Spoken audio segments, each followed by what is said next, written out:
now going to touch the pad. Everybody in the world fused. Yeah.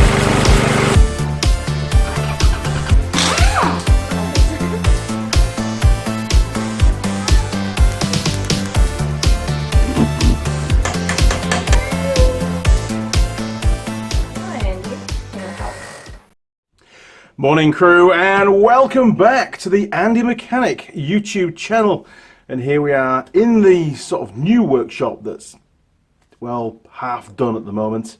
It's been working very hard as a workshop, been doing lots of ROV repairs these last few weeks when I have been at home, which is not that many days, but not really had the time to get that middle wall taken out and get all the lighting finished off. But hey, work in progress, we will get there, don't panic.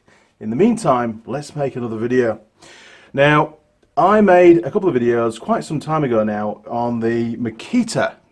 It was a DTW1002, and that's this tool here, which is working extremely well. And I can say now it has not failed to undo a single nut or bolt that I've applied it to. Done lots of on-site work, saves me a ton of time. It's great, and the batteries last forever. Well, not quite forever, but they'll last for ages. Coffee time.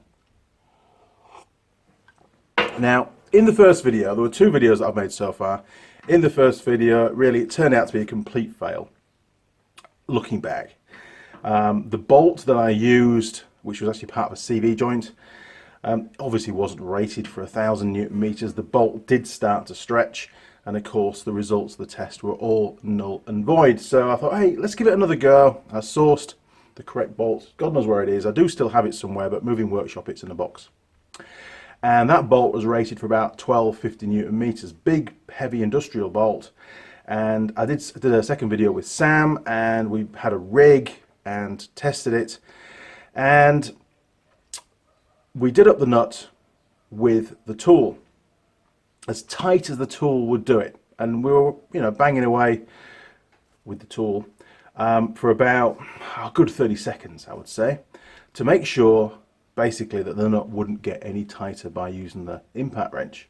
And then I used a steel bar, which is exactly 1 meter long, with a ratchet strap as part of the frame, to apply additional torque to that nut to get it to, and basically until it started to turn. We had a crane scale on there to measure the force being applied, and through a very simple calculation we could work out the amount of torque being produced, especially with it being a 1 meter bar. It was dead easy.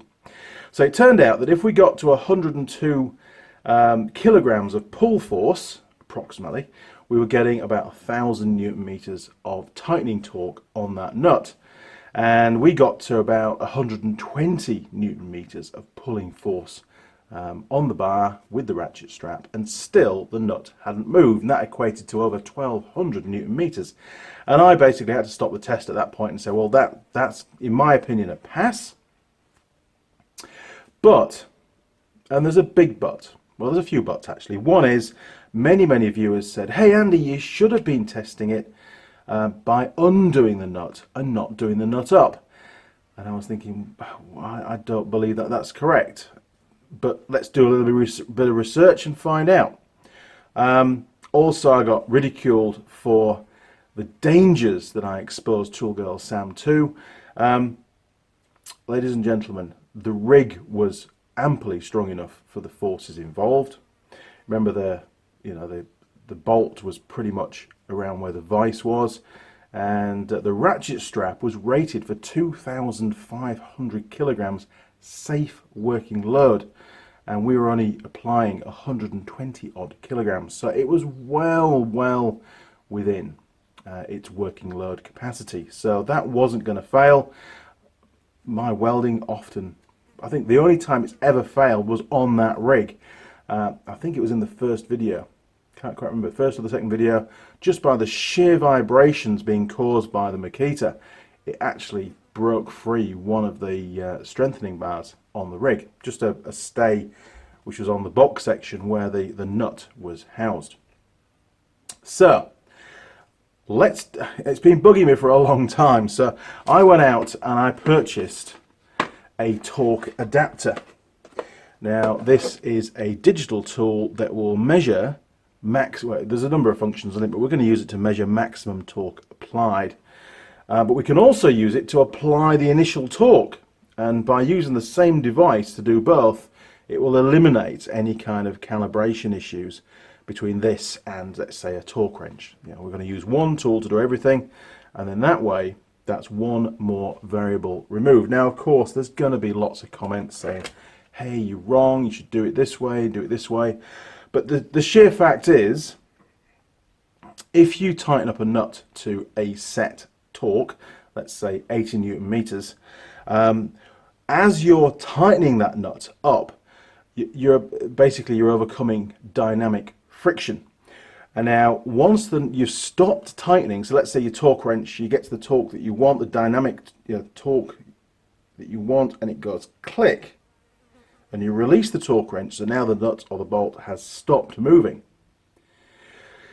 To get that bolt to start to move again, i.e. apply a bit more torque, so let's say you've stopped at 78 Newton meters, and you want to apply 80 Newton meters. Maybe you've read the manual wrong, or you've not quite set your torque wrench correctly. It's going to take more than 78 Newton meters to get that bolt to start moving again, because now you're overcoming static friction, and that's always more than dynamic friction. Something you've got to bear in mind. So when you're tightening up a bolt, you don't want to be sort of doing it half and then stopping and then doing some more and then stopping, because you're going to get a bit of an inaccurate reading. You need to move the torque wrench continuously in a slow motion until it clicks. And once it's clicked, that's it, you've done it. Clicking it again, there is no way you're going to cause that bolt to move any further, unless of course the bolt is stretched or there's a problem with the threads or something. There's no point. I mean, I do it, it's habit, but you go click and then you go click, click. Yeah, that's cool. You double check, but double checking is pretty futile, to be honest, because there's no way that bolt is going to tighten anymore, because you would need more than the 80 Newton meters to get it to start to move, maybe even 85, 90, I don't know. And of course the difference between the dynamic friction and the static friction was going to vary on every single instance, really, isn't it? The bolt size, the thread pitch, are the threads a bit rusty? Have you used a washer between the bolt head and the surface? There's so many factors that everyone's sort of unique, isn't it? All we're looking for is a general trend. So what I'm going to do is put a nut and bolt in the vise. We're going to apply a known torque using the torque adapter. And what I also want to do is I want to measure the difference in applied torque to get the nut, say, set at 80 Newton meters. That's a reasonable amount, like a wheel nut sort of torque, really. Set it at 80, and then we'll try and undo the nut and see what the applied torque required is to get the nut to move, and that torque adapter will measure that. And then we'll set the nut to 80 Newton meters again, and then we'll try and tighten the nut up further and see what the applied torque required is to get the nut to start to move again in the tightening direction, and see if there's much of a difference. Maybe there will be, maybe there won't. There probably will be, because one you're tightening up more and one you're undoing. But regardless of either direction, we've still got to get over that static friction. So it's either way we go, whether we go tighter or loosen the bolt, it's going to have to be, according to what I've read, it's going to have to be more than 80 Newton meters of force applied. Your comments on this video will be much appreciated, but I would strongly recommend that you substantiate your comment. Don't just shoot from the hip. If you feel you've got something to say, put in a link to our website or wherever to provide evidence to support what you're saying. Otherwise, like on the previous videos, this will turn into nothing but a shit fight. And I don't want that. That's not productive for any of us. It muddies the waters, and then we don't really get any kind of conclusive results. Right. Okay, let's first of all take a little look on the internet, on the intraweb, and see what other people are saying about this issue. Here we go. Okay, here we are on the Iron Mechanic website, on YouTube, website page, on YouTube. I'm just going to search for the two previous videos. Here we go. Look, there's lots of videos on this kind of stuff, which is they're all very interesting to watch. This is the first video that I made. That was the one that really sort of failed because the bolt stretched. And then I dragged Sam into the workshop and we did the second video, which I think really proved that the Makita DTW1002 did produce more than 1,000 Newton meters of torque. But here we are, just going through a few more issues. We've got a definition here of breakaway torque for threaded fasteners and threaded inserts. Breakaway torque is the rotating force required to break the head loose, going in the same direction as applied tightening. This will usually give a higher value than the original tightening torque because dynamic, when the bolt was tightened, is lower than static when you try to break loose the bolt head. This is how it is defined by torque testing standards. If the breakaway is measured in reverse, loosening, you will usually get an even higher readings because the bolt head generally digs in and forms small burrs and indents that are directional like a ratchet. It is incorrect to check breakaway by loosening. Keep in mind that breakaway occurs instantly and any turning beyond that point will produce further tightening, not breakaway, and give false high readings. Breakaway is best checked with a torque wrench stroke instrument designed for this purpose. It is very difficult to check breakaway manually with any accuracy. Another definition of torque breakaway is the point at which torque applied to the fastener restarts the fastener in a positive tightening direction. The restarting movement is characterized by a momentary drop-off in torque followed by an increase in torque, as mentioned above, with further rotation in the positive direction. Checking this manually, the operator would apply torque slowly and feel for the breakaway point, releasing the wrench at that moment and looking at the high limit reached on the wrench. You can see that the turn direction and technique are critical to proper testing. So, in summary, Andy tightening up the bolt further on the test rig in videos 1 and 2, I believe was correct. Now, there's also a stack exchange here that I just, again, one of the searches that I did. And this gentleman here says, does breakaway torque match tightening torque? Well, from what we've already read, clearly it doesn't, and it all makes logical sense. When you don't know the correct torque for a fastener, does the torque required to loosen it equal the correct torque to tighten it? Presuming it's not rusted on, that is. Or, if you can't use it directly, there is a rule of thumb.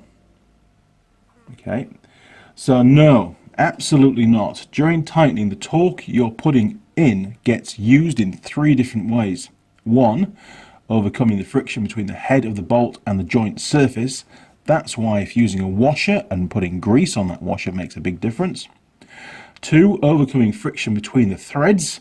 So again, it makes a difference if you've put grease or a lubricant on the threads, or even a locking agent on there. It can act as a lubricant until it's set. It can make a difference. 3, stretching the bolt, compressing the joint via the ramp action of the threads. This is the actual tightening action. Though in typical bolted joints, only about 10% of the torque you're putting in goes to this factor. The rest is used up in the friction described above. That's amazing. During loosening, you'll still have the 2 friction components to overcome, but obviously you're not working to stretch the bolt. In fact, the ramp effect kind of helps to loosen the joint, but there's no mention of that burring issue. Different.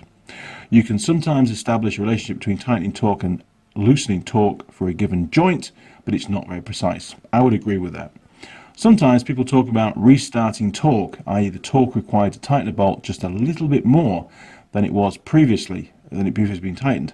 In this case, the physics is more similar to the initial tightening, but restarting torque is still not equal to tightening torque, because typically static friction what you're working against to get the bolt moving from a stationary position, is greater than dynamic friction, keeping the bolt moving during tightening. So there you go.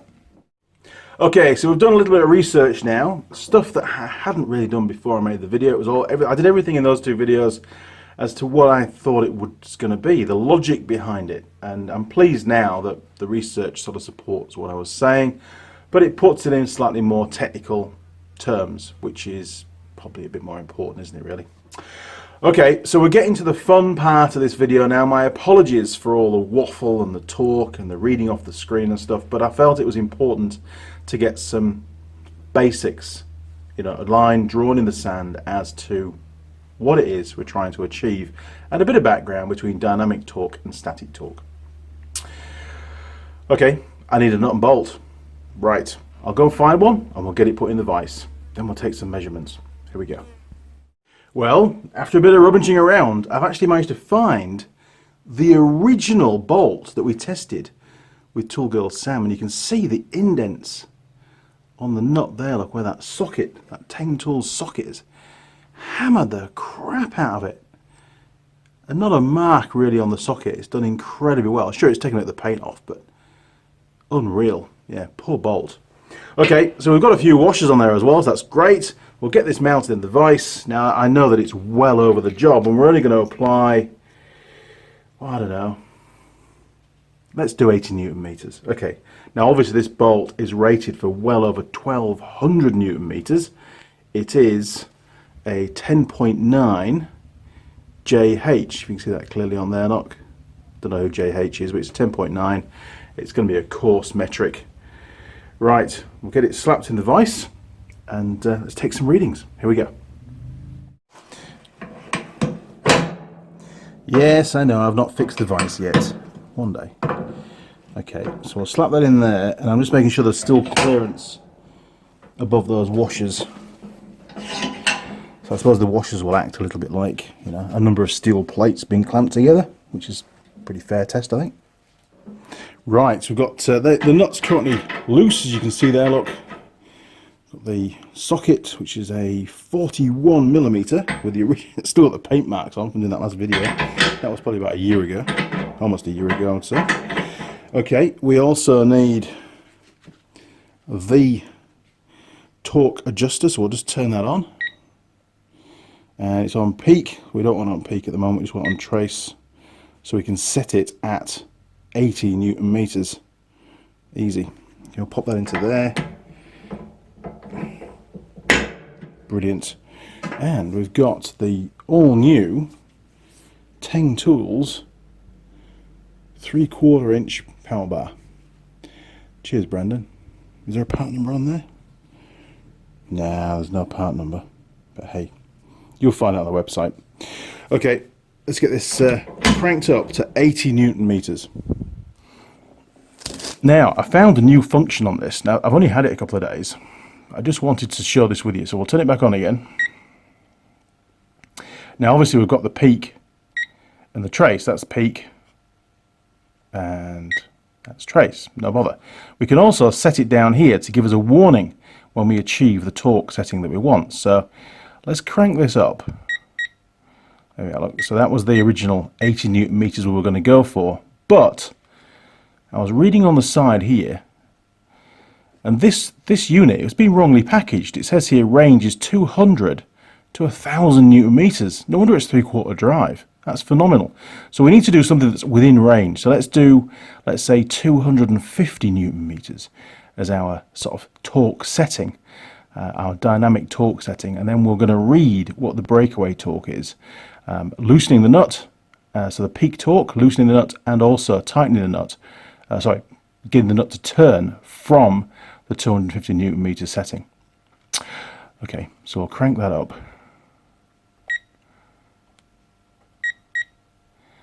See if we can get up to 250. This is really going to test my muscles this morning, isn't it, on a Sunday morning?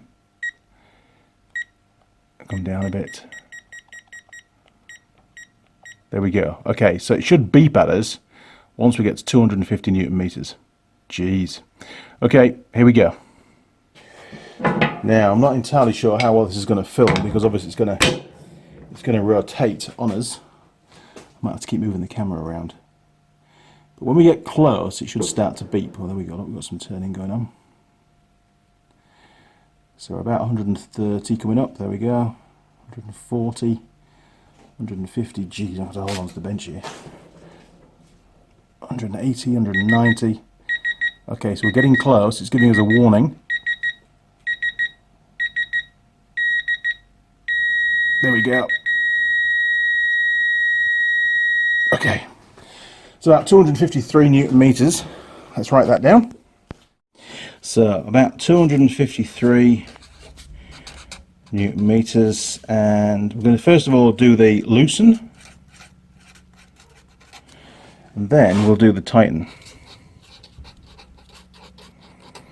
Right, let's find out how much torque we need to apply to loosen that nut now that it's at 253 newton meters. Based on what we've read on the internet, it should be more than 253. So we'll set the tool onto peak, and we'll measure that. Okay, so that nut now is torqued to about 250 newton meters, 253 newton meters. So now we'll turn our tool back on again, because it's going to go off every time because we're filming, and we need to change that to peak. There we go, look, so we're on peak now. Drop the socket on, put the tool in. You can read that, just. Okay, maybe I'll spin it round one. There you go. Okay, we'll stick you over here.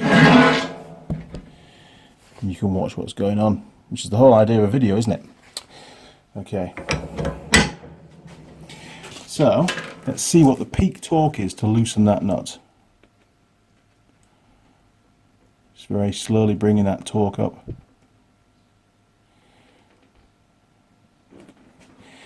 It's better than going to the gym, is this, isn't it?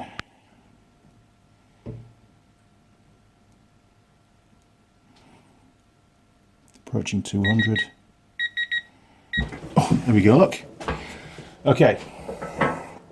So, we had a reading of 216, basically 216 newton meters to slacken off a nut that was set at 253 newton meters. It's getting interesting, this, isn't it? Right, 215.9. Okay, let's do a couple more loosening. And I think what we should do is record the tightening torque for each one, because we're always going to be slightly different, and then we can work out the differences and try and be as accurate as we can be. Right, socket.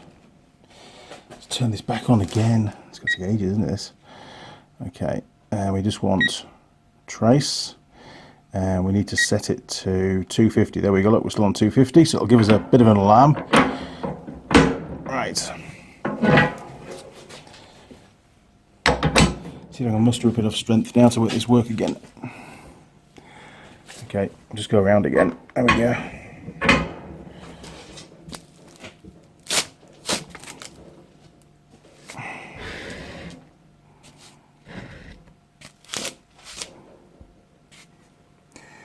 Here we go.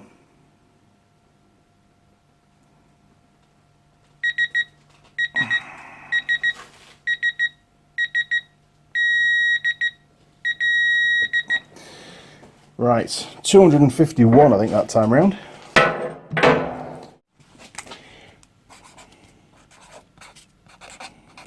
Right, see what the breakaway torque is for that one.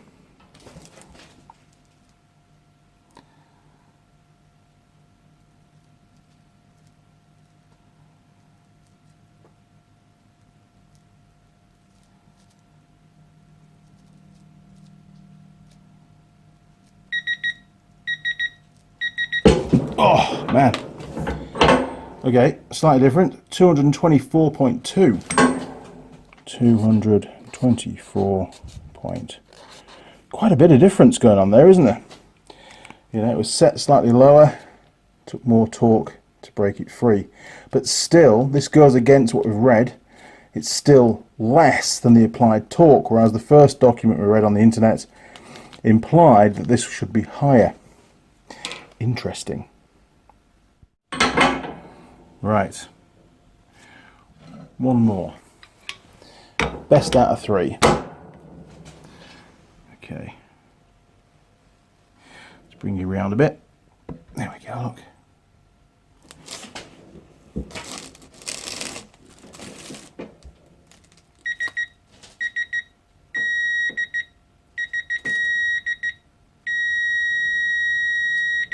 Cool. About 251 again. Give or take a couple of newton meters. Right, so third test on the loosening. Again, 251. Sorry for the bad writing, but I'm at a funny angle here. Okay, let's test the breakaway torque for that one. Okay, we're going in.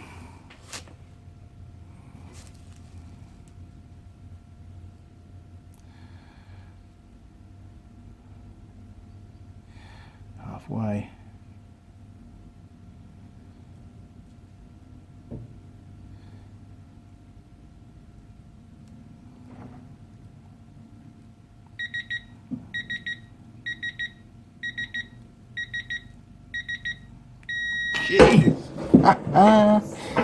Well, that's interesting, isn't it?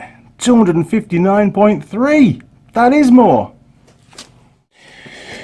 259.3. What the hell? Well, we've got some pretty weird results going on here. We've got the first two where we needed less torque to loosen the bolt from the original tightening torque point, which is 250, give or take, newton meters. And on the last of those three tests, all of a sudden it spiked to 259, almost 260 newton meters to get that nut to loosen. What's going on? Maybe you've got an idea. Put it in the comments. But I'm intrigued to find out what we're going to see when we try to tighten the bolt. So we're going to continue to tighten in a clockwise direction. What's the peak torque to just start to get that nut to start to move?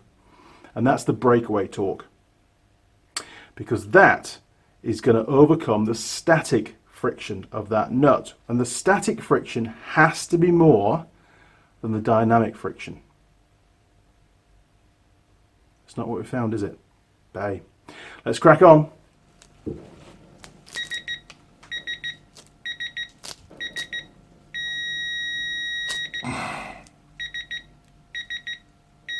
Yeah. About 254. Okay, back to the pad. So 254 newton meters. Right. And we'll put our results for the tightening down here. Okay, we're on peak. Now this time we're going to tighten up. So maybe I'll go around that way a bit.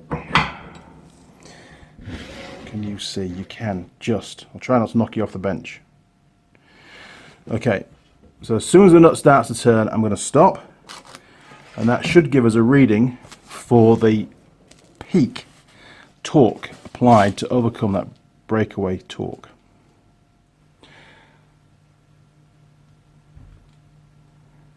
I've got nothing to push against.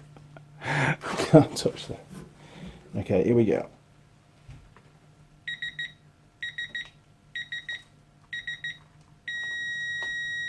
There we go, it moved. 283.6, perfect. 200, what was it? Jeez.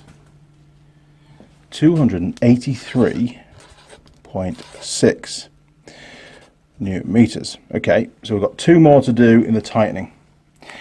I'll be as quick as I can. Okay, so first of all, I'm going to slacken that nut off again. There we go. It's nice and slack. And then we're going to set it to 250 again.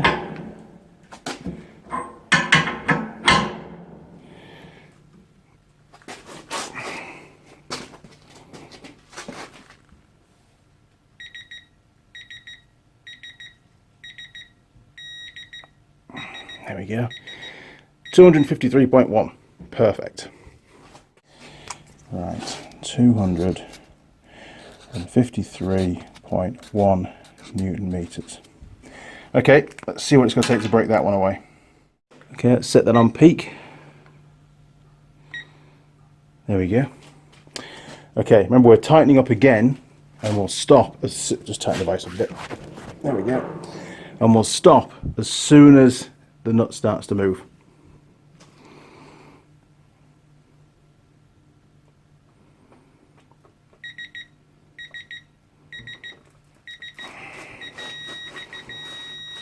There we go, 269.2, perfect. Right, 269.2 Newton meters. One more to go. Right, we'll just slacken that off. There we go.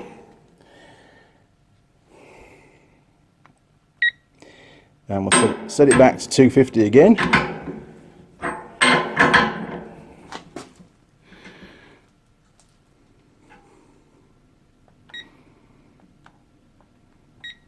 There we go. Right, the alarm should go off now when we get to 250.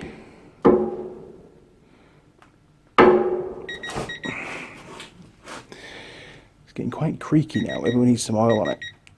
Well, that would validate the test. Okay. 254.9. Right, last one. 254.9 Newton meters. Place your bets. And we're tightening, so as soon as it starts to move, you'll hear the creak noise anyway. I'll stop tightening.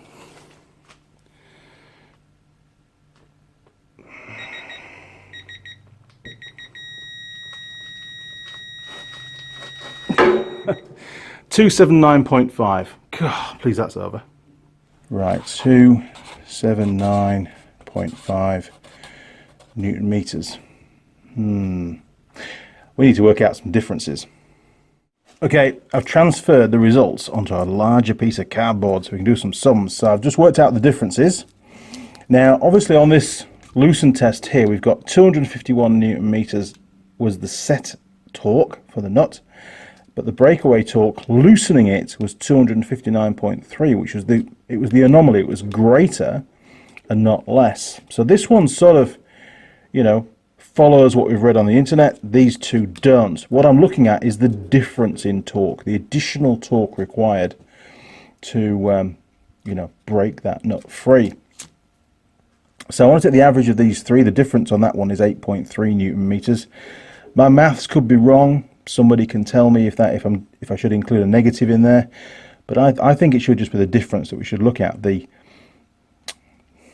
variance, so to speak. So 37.1 plus 26.8 plus 8.3 equals, divided by 3 gives us the average, 24.06, 24.06 Newton meters. Okay, we'll do the same with this one. So we've got 29.6, and all of these sort of followed the normal trend. Every one was higher than the original torque setting, which is what we'd expect. So we'll start again. So 29.6 plus 16.2 plus 25.5 equals 7.3 divided by 3 equals 23. Oh man, it's close, isn't it? Look at that, 23.76 Newton meters. Okay. So what's that as a percentage of that? That'll be interesting to work out. And would that percentage stay the same through all torque settings? I don't know. Let's just find out. So 100 divided by 254. Yeah, nearest damn it, isn't it? 254 is about the same. So equals times 23.76. So it's about a 9.3% additional torque required.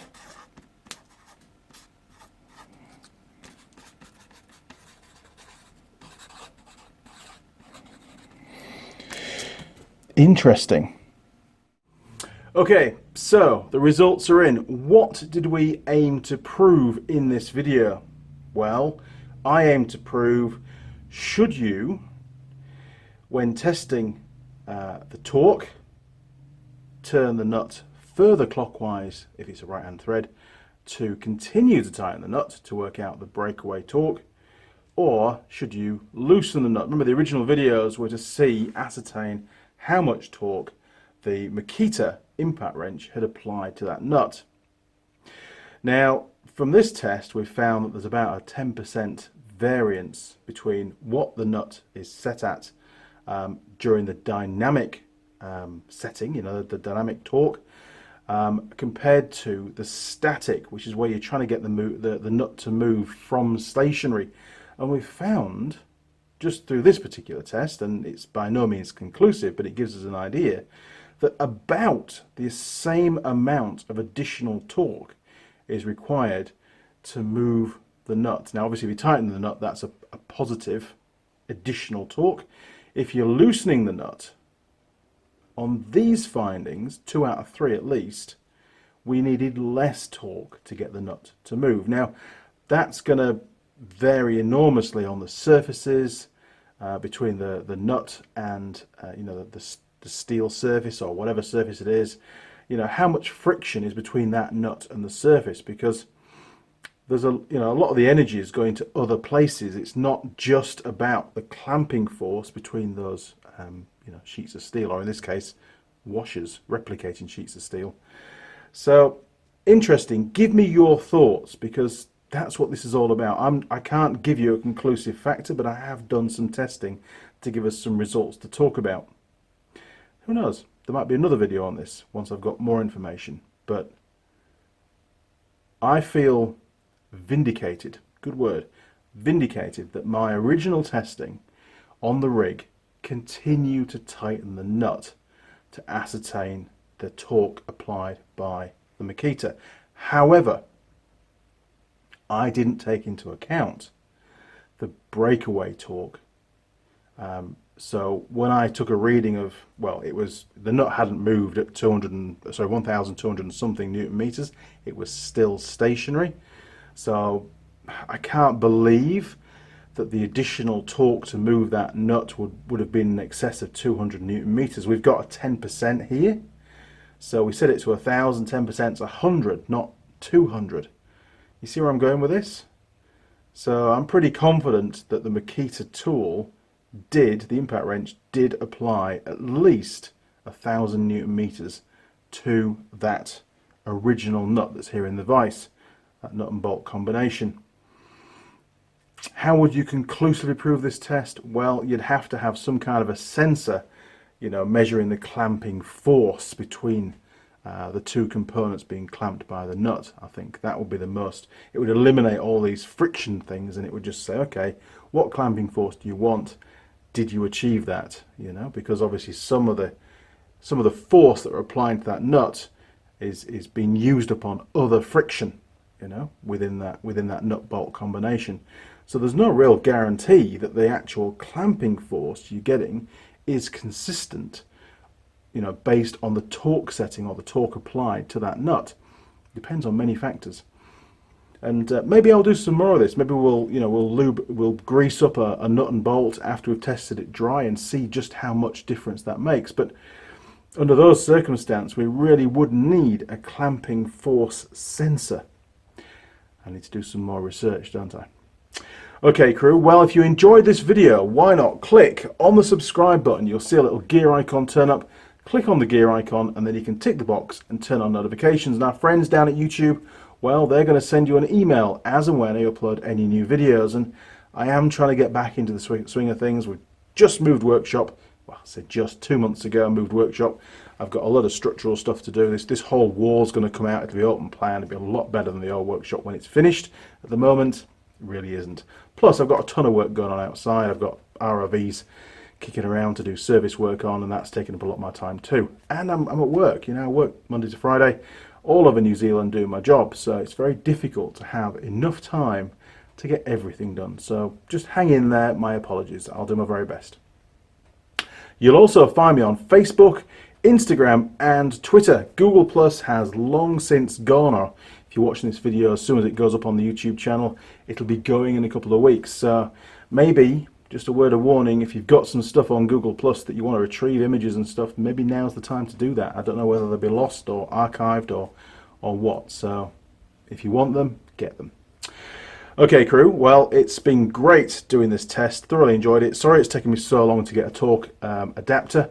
I wanted to make sure I got one that was going to be suitable. This one actually goes all the way up to 1,000 Newton meters. Bloody cool, isn't it? So maybe if I can find a bigger bar, because I was struggling with this one, it's not really that long, it's only 50 mil maybe at the most in length, and obviously I have to use one of the bigger vices because this poor little vice was struggling a bit as well. Then maybe we can have another go with the Makita, and we can see if this is going to get the nut to turn before, you know, 1,000 Newton meters. I'm pretty confident it won't. I'm pretty sure my testing before was pretty conclusive that the tool does what it's supposed to do. And from what I've seen and the work it's done, man, it's an animal. It really is. If you're not careful, you can damage stuff. That's the bottom line. So whatever you do, don't use one of those just to do up standard car wheel nuts. Not a good idea. You're always going to be over torque with those. Okay, that's it. Time for a coffee and, well, maybe a cigarette. See you, crew. Cheers. Over and out.